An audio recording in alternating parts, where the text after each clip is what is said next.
الحمدللہ رب العالمین والصلاة والسلام علی سید الانبیاء والمرسلین اما بعد فاعوذ باللہ من الشیطان الرجیم بسم اللہ الرحمن الرحیم۔ الحمدللہ الہادی پروگرام میں نبی کریم صلی اللہ علیہ وسلم کی اطاعت کا موضوع چل رہا تھا،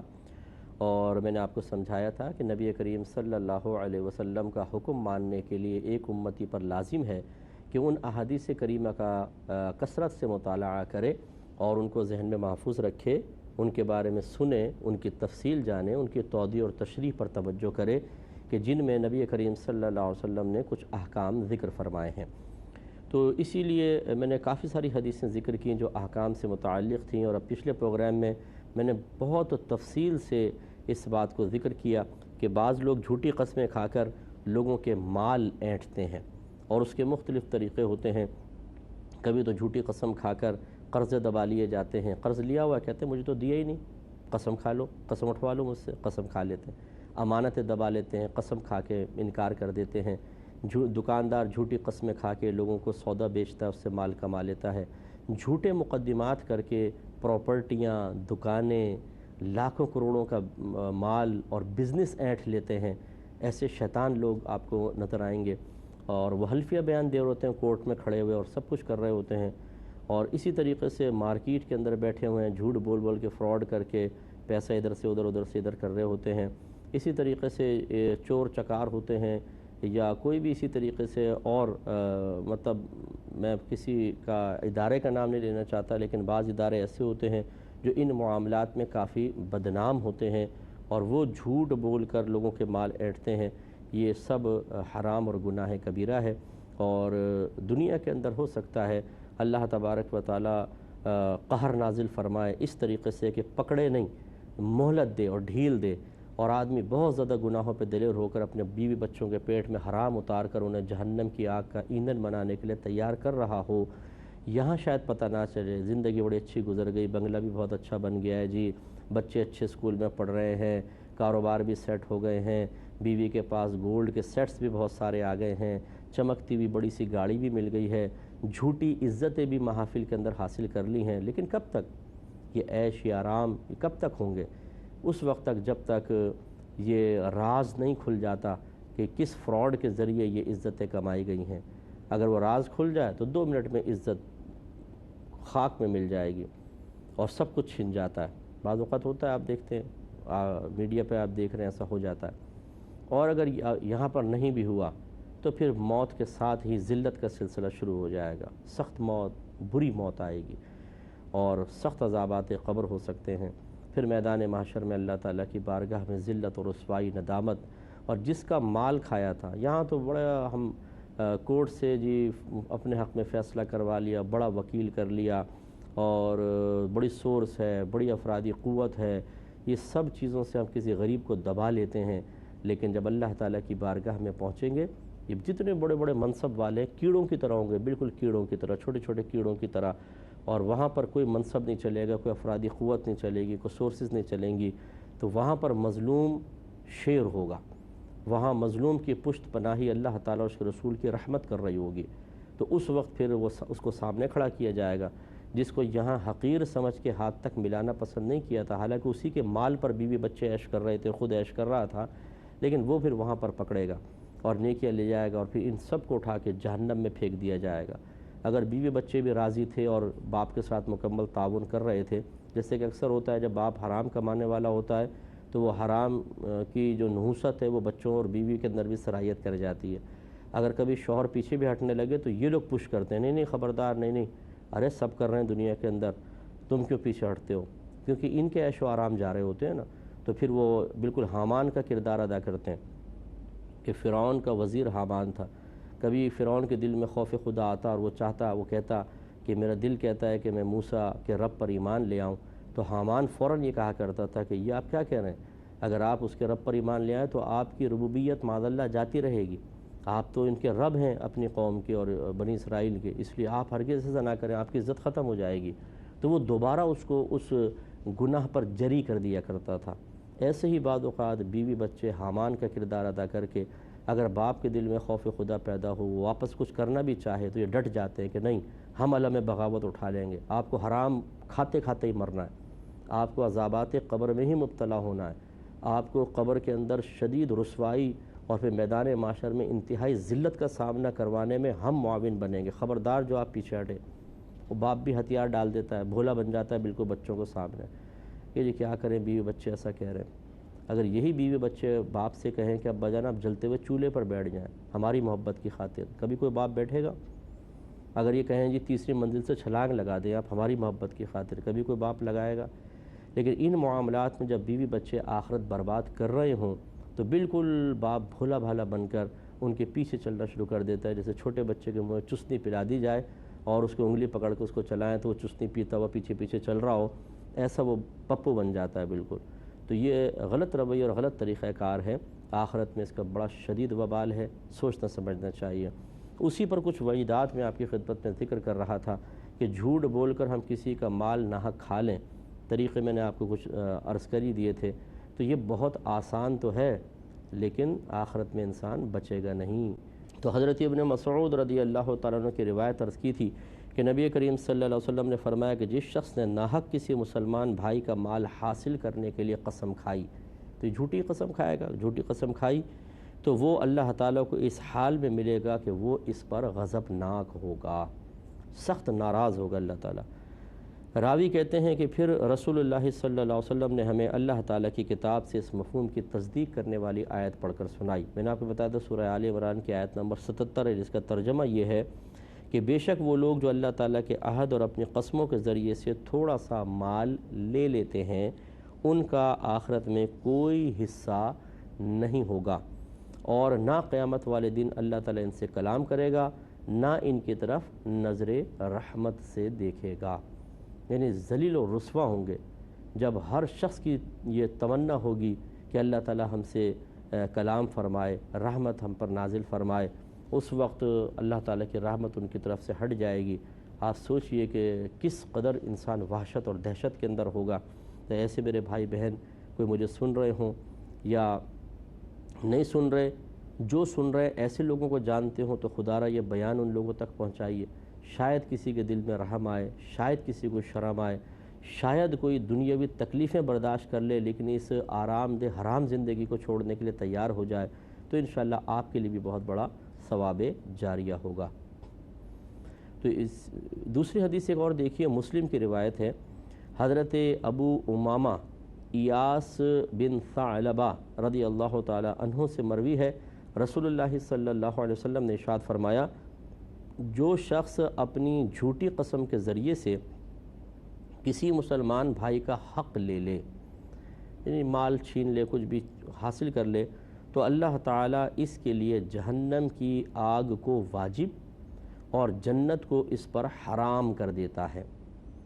تو ایک شخص نے عرض کی یا رسول اللہ صلی اللہ علیہ وسلم، چاہے وہ تھوڑی سی چیز ہو؟ تو آپ نے ارشاد فرمایا چاہے وہ پیلو کے درخت کی ایک شاخ ہی ہو، یعنی ایک چھوٹی سی مسواک بھی اگر کسی نے، جیسے پیلو کے درخت کی مسواک اگر آپ نے دیکھی ہو، سرکار نے فرمایا کہ مسواک بھی اگر کسی کی ناحق لی جھوٹی قسم کھا کر، تو اس کے ساتھ انجام یہ ہوگا کہ اس پہ جہنم کی آگ واجب اور جنت حرام کر دی جائے گی۔ تو میں نے پچھلے پروگرام میں بھی اشارہ کیا تھا، ذرا وہ حاجی حضرات حج کریں گے، عمرے کریں گے، بیواؤں کی مدد کر رہے ہیں اور غریب بچیوں کی شادیاں کر رہے ہیں، دارالعلوموں میں پیسہ دے رہے ہیں، غریبوں کو کھانا کھلا رہے ہیں اور دیگر ایکٹیویٹیز میں حصہ لے رہے ہیں، لیکن لوگوں کا مال کھایا ہوا ہے۔ اگر ایسا کوئی شخص ہے تو پھر یہ سمجھ لیجئے کہ یہ حج، یہ عمرے، نبی کریم فرما رہے، میں نے عرض کر رہا ہوں، یہ کسی کام کے نہیں ہیں، مال ادا کرنا ہوگا۔ اگر مال ادا نہیں کریں گے اور اس سے معافی نہیں مانگیں گے، اللہ کی بارگاہ میں کامل توبہ نہیں کریں گے، تو پھر میدان محشر میں یہ ہوگا کہ جہنم کی آگ حرام، جہنم کی آگ واجب اور جنت حرام کر دی جائے گی۔ اس لیے خدا را اس خوش فہمی کو ذہن سے نکالے کہ ہم کچھ بھی کر لیں، جا کے حج کر لیں گے، عمرہ کر لیں گے، سارے گناہ معاف ہو جائیں گے۔ عمرہ قبول کرنا اللہ تبارک و تعالیٰ کی رحمت پر موقوف ہے، یہ کوئی دھونس نہیں ہے، کوئی بدماشی نہیں ہے ہماری کہ جا کے ہم حج کریں اور اللہ پہ واجب معاذ اللہ کہ ضرور قبول کرے اور ہمارے گناہ بخش دے۔ یہ کوئی اللہ کا وعدہ نہیں ہے، نہ ہم اللہ پہ زور زبردستی کر سکتے ہیں، بلکہ ہمارا کام ہوتا ہے ہم جا کے عبادت کریں، جتنی احتیاط کر کے اچھے انداز سے کریں، اور اس کے انجام کو اللہ تبارک و تعالیٰ کی رحمت پر موقوف کر دے، اب اللہ تعالیٰ قبول کرے چاہے رد، اس کی مرضی ہے۔ تو لہٰذا کوئی اس میں دھونس نہیں چل سکتی، کوئی بدماشی نہیں چل سکتی۔ اور اللہ تعالیٰ اس کے رسول نے کچھ ضابطے قاعدے بیان کر دیے ہیں کہ اگر ہم کسی کا مال کھا کے حرام مال سے حج کر رہے ہیں یا عمرے کر رہے ہیں یا حرام مال سے صدقات کر رہے ہیں، کچھ بھی قبول نہیں ہوتا، یاد رکھیں، سب بیکار ہے اور میدان محشر میں سخت مار ہے۔ اس لیے صرف یہ خوش فہمی میں مبتلا ہو جانا کہ اگر میں کچھ حرام کام کر رہا ہوں، غلط کام کر رہا ہوں، لوگوں کے مال دبا رہا ہوں، تو کچھ نیک کام بھی تو کر رہا ہوں۔ یاد رکھیں کہ بعض اوقات بعض حرام کام ایسے ہوتے ہیں کہ جن کی وجہ سے نیک کام بھی قبول نہیں ہوتے۔ جیسے ماں کی نافرمانی کوئی کرے تو سرکار نے فرمایا کہ جب تک ماں کو راضی نہیں کرے گا، نہ اس کا فرض قبول ہوگا نہ نفل قبول ہوگا۔ ناحق اگر کوئی اپنی ماں کو ناراض کرتا ہے، اسی طریقے سے کسی کا مال کھا کے اس مال کو استعمال کر رہے ہوں، اس مال سے صدقہ کر رہے ہیں، اس مال سے حج اور عمرے کر رہے ہیں، اس مال سے اپنے کاروبار کو بڑھا رہے ہیں، تو یہ چیزیں مقبول نہیں ہوں گی، اس میں بڑی سخت گرفت ہوگی، اس لیے سمجھنا چاہیے۔ اور پھر دیکھیں سرکار نے فرمایا چونکہ اللہ تعالیٰ کی بارگاہ میں کوئی چیز بڑی چھوٹی نہیں ہے، یعنی ایسا نہیں ہے کہ اللہ تعالیٰ ہماری طرح معاذ اللہ ثم معاذ اللہ اثر قبول کر رہا ہو کہ اگر ہمارے پاس ایک کیس آئے، دو آدمی آئیں جی ہمارا کچھ فیصلہ کریں، وہ بولوں بھائی بولے، ایک کہے جی اس نے میرے 8 آنے 50 پیسے ضائع کر دیے، تو میں کہوں یار 50 ہی تو ہیں، چھوڑ دو نا، مجھ پہ اتنا اثر نہ ہو۔ اور ایک آ کر کہے جس نے میرے 5 کروڑ روپے کھا گیا ہے، تو میں کہوں ارے یار 5 کروڑ کھا لیے، بھائی تو بہت بری بات ہے، بھائی یہ تو بہت بڑی رقم ہے، اس لیے فیصلہ سختی کے ساتھ ہونا چاہیے۔ اللہ تبارک و تعالیٰ کا یہ معاملہ نہیں ہے، اللہ تعالیٰ چیزوں کے اثر قبول کرنے سے پاک و صاف ہے۔ اس کی بارگاہ میں تو کسی کا کیس پیش ہو، چاہے 1 روپے کا ہو چاہے 1 ارب کا ہو، اصل یہ ہے کہ اس شخص کا دل دکھایا گیا اور امانت میں خیانت کی گئی، اللہ تعالیٰ کی ذات اس کے غضب کی پرواہ کیے بغیر انسان نے نافرمانی کی ہے، اب اس کا حساب و کتاب ہے۔ اس لیے سرکار نے ارشاد فرمایا، اللہ تعالیٰ رحمت نازل فرمائے ان صحابی پر جنہوں نے کویسچن کیا کہ یا رسول اللہ صلی اللہ علیہ وسلم چاہے وہ تھوڑی سی چیز ہو تب بھی جنت اس پر حرام ہو جائے گی، جہنم کی آگ واجب ہو جائے گی۔ سرکار نے ارشاد فرمایا کہ چاہے وہ پیلو کے درخت کی ایک شاخ ہی کیوں نہ ہو، کیونکہ اللہ کی بارگاہ میں یہ نہیں دیکھا جاتا کہ کتنا مال دبایا، یہ دیکھا جاتا ہے کہ مال دبایا ہے، مسلمان بھائی کو نقصان پہنچایا ہے، جھوٹی قسم کھائی ہے اور اس کی دل آزاری کا یہ شخص مرتکب ہوا ہے۔ اللہ تعالی ہم سب کو معاف فرمائے، ہم سب پر اپنی رحمت نازل فرمائے۔ میرے جتنے بھائی بہن مجھے دیکھ رہے ہیں، میں گزارش کرتا ہوں، مؤدبانہ گزارش کرتا ہوں، خدا را ذرا دیکھیں، اپنے مکان کو دیکھیں، دکانوں کو دیکھیں، بینک بیلنس کو دیکھیں، اپنے گھر کے سامان کو دیکھیں، کسی کا اینٹھا ہوا تو نہیں ہے، کسی کا مارا ہوا تو نہیں ہے، کسی کا غصب کیا ہوا تو نہیں ہے، کسی کا مال دبا کے تو سب عیش نہیں کر رہے ہیں آپ۔ سوچیں خدا را، کسی کی امانت دبائی، کسی کا قرضہ دبایا، جھوٹ بول کے سودے بیچے ہوں، کسی کے اوپر ناحق کیس کر کے اس بیچارے کے مال ہتھیا لیا ہو، قصور اپنا ہے اور اس کا قصور ظاہر کر کے اس سے، جیسے باہر کے ملکوں میں بعض اوقات ایسا ہوتا ہے کہ ایکسیڈنٹ ہو جاتے ہیں، اب ایک شخص ہوتا ہے وہ کلیم کرتا ہے، کیوں انشورڈ ہوتے ہیں سب، تو وہ کلیم کرتا ہے جی میرا بڑا نقصان ہوا ہے، تو وکیل مشورہ دیتے ہیں، بعض اوقات ایسے وکلا ہوتے ہیں سولیسیٹرز کے، وہ کہتے ہیں کہ تم یوں کہو یوں کہو یوں کہو، اور ڈاکٹر سے وہ بھی بنوا لو ایک سرٹیفکیٹ، یہ کر لو وہ کر لو، تمہیں زیادہ پیسہ مل جائے گا۔ تو وہ اس طرح کے جھوٹے سارے معاملات کر کے پھر وہ مقدمہ کرتے ہیں اور سامنے والے سے زیادہ پیسہ ایٹ لیتے ہیں۔ تو یہ یاد رکھیں کہ نبی کریم صلی اللہ علیہ وسلم نے ارشاد فرمایا کہ کافر کا مال تمہارے لیے مباح ہے سوائے دھوکے اور جھوٹ کے، یعنی دھوکہ اور جھوٹ تو کافر کے ساتھ بھی جائز نہیں ہے، کافر کا مال بھی آپ دھوکے اور جھوٹ سے نہیں اینٹ سکتے، اور یہ ہو رہا ہے۔ تو اس لیے مطلب تھوڑا سا توجہ کی جائے، اگر آپ یہ ہمارا بیان سن رہے ہو تو خدا را اپنے آپ کو اس دلدل سے باہر نکالیں، اس سے پہلے سوچیں نہیں کہ اچھا کل کرتا ہوں، پرسوں کرتا ہوں، ترسوں کرتا ہوں، یہ بھی مطلب اس کو بھی میں اداکاری کہوں گا کہ ایسی بات سن کے آدمی رونے لگ جائے اور کہے کہ یار مجھے بڑا افسوس ہو رہا ہے، میں نے کیا کر دیا،